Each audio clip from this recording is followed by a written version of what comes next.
Hello friend, ঐশীস কিচেনে সবাইকে জানাই স্বাগত। আশা করছি আপনারা সবাই ভালো আছেন, সুস্থ আছেন। আজও আমি একটা নতুন রেসিপি নিয়ে চলে এসেছি। আজ আমি দেখাবো খাসির চর্বি দিয়ে ঘুগনি রেসিপি।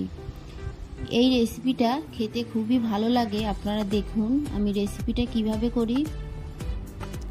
এখানে আমি নিয়েছি রসুন, আদা, পেঁয়াজ কুচি, টমেটো কুচি আর আছে কাঁচা লঙ্কা। সবগুলোকে আমি মিক্সিতে একটা পেস্ট বানিয়ে নেব। গ্যাসে একটা কড়া বসিয়ে দিলাম, কড়াটাকে গরম হতে দেব। কড়াটা গরম হয়ে গেছে, এর মধ্যে দিয়ে দেব সর্ষের তেল। এবার তেলটাকেও গরম হতে দেব। তেলটা গরম হয়ে গেছে, এর মধ্যে আমি দিয়ে দেব একটা শুকনো লঙ্কা। আমি এখানে দুটো শুকনো লঙ্কা দিলাম, আর দিয়ে দিলাম তেজপাতা, আর দিয়ে দিলাম এলাচ, দালচিনি, লবঙ্গ। ফোড়নটাকে আমি কয়েক সেকেন্ড নেড়ে ভেজে নেব। ফোড়ন থেকে যখন একটা সুন্দর গন্ধ বেরোবে, এর মধ্যে এবার দিয়ে দেব পেস্ট করে নেওয়া আদা, রসুন, পেঁয়াজ, টমেটো, কাঁচা লঙ্কা। এবার এই পেস্টটাকে ভালো করে নেড়ে চেড়ে কষিয়ে নেব। এর মধ্যে আমি মিক্সচারে বাটি ধোয়া জল দিয়ে দিলাম।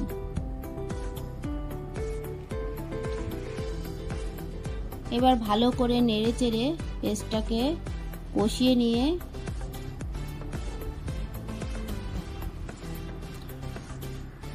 এর মধ্যে আমি দিয়ে দেব 1 টিস্পুন লবণ। লবণটাকে দিয়ে আবারও নাড়তে থাকবো। এবার এর মধ্যে দিয়ে দেব, এখানে আছে জিরে গুঁড়ো, গোলমরিচ গুঁড়ো, লাল লঙ্কার গুঁড়ো, ধনে গুঁড়ো, হলুদ গুঁড়ো, সব গুঁড়ো মশলা আমি দিয়ে দিলাম। দিয়ে ভালো করে নাড়তে থাকবো। এর মধ্যে আমি সামান্য জল দিয়ে দিলাম।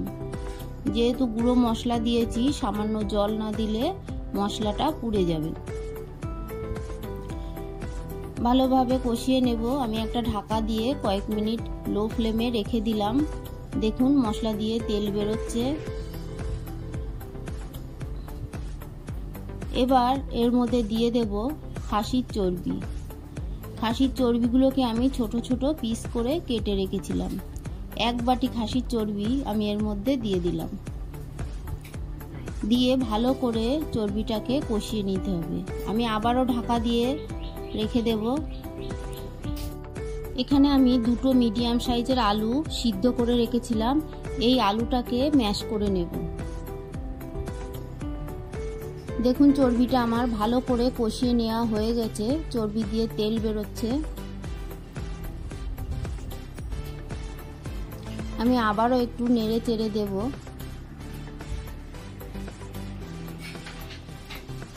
এইভাবে খাসি চর্বি দিয়ে ঘুগনি খেতে খুবই ভালো লাগে। আপনারা অবশ্যই বাড়িতে একবার ট্রাই করে দেখবেন।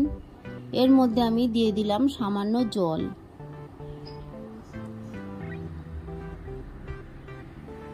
জলটাকে দিয়ে ঢাকা দিয়ে কয়েক মিনিট আমি ফুটিয়ে চর্বিটাকে সিদ্ধ করে নেব। ঢাকাটা তুলে নেব। ঢাকাটা তুলে আমি আবারও নেড়ে চেড়ে দেব।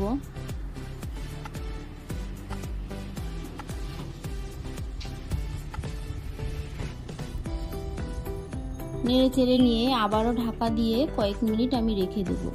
এইভাবে ঢাকা দিয়ে দিয়ে চর্বিটাকে আগে থেকেই পুরোটা রান্না করে নেব। ঢাকাটা তুলে আবারও আমি নাড়তে থাকবো। দেখুন চর্বিটা রান্না হয়ে গেছে। এবার এর মধ্যে ম্যাশ করে নেওয়া আলুটা দিয়ে দেব। দুটো আলুকে আমি ম্যাশ করে নিয়েছি।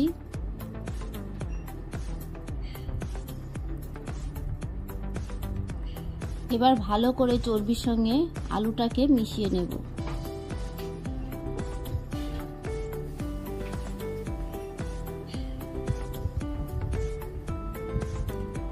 ভালো করে মিশিয়ে নিয়ে এর মধ্যে দিয়ে দেব সিদ্ধ করে নেওয়া বুট।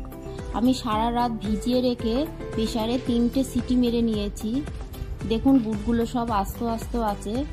আপনারা 3টেই সিটি দেবেন। বেশি সিটি দিলে বুটটা ঘেটে গেলে ঘুগনিটা দেখতে কেমন লাগবে আর খেতেও অতটা ভালো লাগবে না। এবার ভালো করে বুটটাকে কষিয়ে নেব।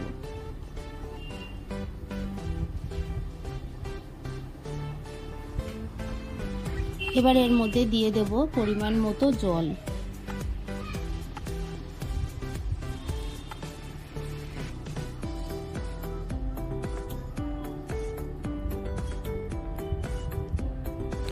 জলটাকে দিয়ে ভালো করে নেড়ে চেড়ে দিয়ে এবার আমি একটা ঢাকা দিয়ে কয়েক মিনিট ফুটিয়ে নেব। কয়েক মিনিট পর ঢাকাটা তুলে নেব। এর মধ্যে আমি দিয়ে দেব হাফ টিস্পুন লবণ, দিয়ে ঢাকা দিয়ে দেব। কয়েক মিনিট পর ঢাকাটা তুলে একটা খুন্তি দিয়ে আমি নাড়তে থাকবো। মাঝে মাঝে নেড়ে দিতে হবে, না হলে কড়ার গায়ে লেগে যাবে। আমি নেড়ে চেড়ে দিয়েছি, আবারও ঢাকা দিয়ে দেব। আবার ঢাকাটা তুলে নেব, তুলে নিয়ে আবারও নাড়তে থাকবো।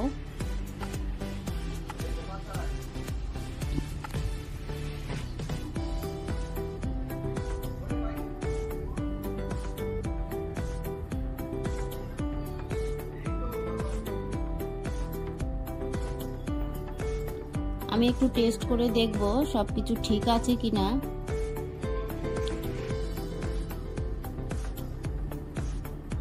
এর মধ্যে আমি দিয়ে দিলাম হাফ টিস্পুন চিনি। চিনিটা অপশনাল, আপনারা চাইলে স্কিপ করে দেবেন।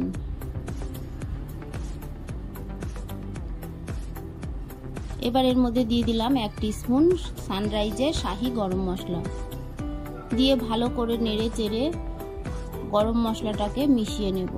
ঘুগনিটা আমি একটু পাতলা নামাবো, ঘুগনি নামানোর পরে কিন্তু জমে যায়। যদি পাতলা না নামাই পরে এতটা জমে যাবে যে খেতে ভালো লাগবে না। হালকা হালকা গ্রেভি রেখে আমি নামিয়ে দেব। এর মধ্যে আমি একটা স্পেশাল মশলা দেব। এখানে আছে গোটা জিরে, গোটা ধনে, গোটা শুকনো লঙ্কা শুকনো খোলায় ভেজে গুঁড়ো করে 1 টিস্পুন আমি দিয়ে দিলাম। দিয়ে ভালো করে নেড়ে চেড়ে এবার আমি গ্যাসের ফ্লেমটাকে অফ করে দেব। দেখুন, আপনারা দেখেই তো বুঝতে পারছেন ঘুগনিটা কেমন হয়েছে। আমার এই রেসিপিটা আপনাদের ভালো লাগলে প্লিজ আমার চ্যানেলটিকে সাবস্ক্রাইব করবেন, পাশে থাকা বেল আইকনটি ক্লিক করে দেবেন, তাহলে আমার নতুন ভিডিও আপনাদের কাছে সবার আগে পৌঁছে যাবে। আর লাইক কমেন্ট শেয়ার করবেন। পুরো ভিডিওটা দেখার জন্য ধন্যবাদ।